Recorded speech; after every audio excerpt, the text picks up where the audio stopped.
Hi friends, అందరికీ నమస్కారం. నా పేరు ప్రణవ్ కుమార్.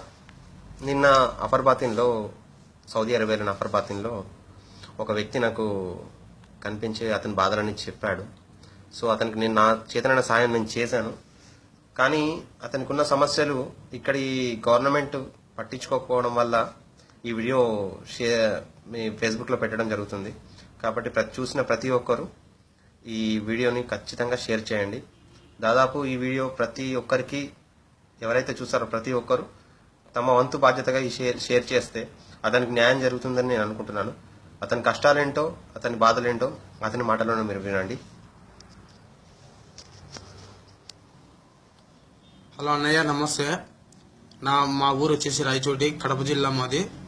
ఇక్కడికి 3 నెలల కిందట నేను వచ్చాను. 1,00,000 రూపాయలు ఖర్చు చేసుకుని వచ్చాను.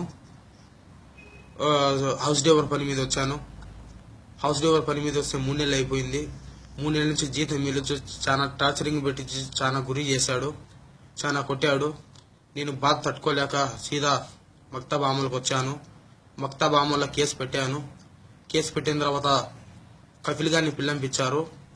పిల్లంపించేసి అక్కడ వాళ్ళు ఒకటి అయిపోయి నాకు 3 నెలల జీతం ఇవ్వలేదు.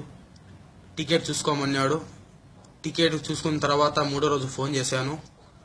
కేసు వాపసు తీసుకుంటే గనా నీకు ఇండియాకి పంపిస్తా, అంటే పాస్పోర్ట్ ఇస్తాను అన్నాడు. తీరా మళ్ళా ఫోన్ చేస్తే 2,000 రియాలు అడుగుతున్నాడు. పాస్పోర్ట్ ఇవ్వలేదు. నాకు చాలా గురి చేస్తున్నాడు.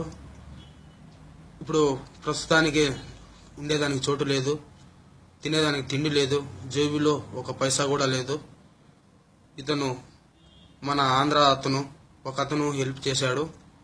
ఉండేదానికి చోటు ఇచ్చాడు, తినేదానికి తిండి ఇచ్చాడు. ఇప్పుడు ప్రజెంట్ నేను ఇట్లున్నాను. నాకు పాస్పోర్ట్ లేదు, ఏం తెలియని పరిస్థితిలో ఉన్నాను. దయచేసి ఈ వీడియో షేర్ చేసి మన ఇండియా అధికారులకు మీరు న్యాయం జరిగేట్లుగా చూస్తారని భావిస్తున్నాను. ప్లీజ్ అన్నయ్య, తప్పకుండా షేర్ చేయండి. తప్పకుండా షేర్ చేయండి నా వీడియో. నా పేరు మణికంఠ. మాది రాయచోటి, కడప జిల్లా. మీరే అన్నయ్య, మీరే నాకు న్యాయం చేయాలని కోరుతున్నాను. తప్పకుండా షేర్ చేయండి అన్నయ్య.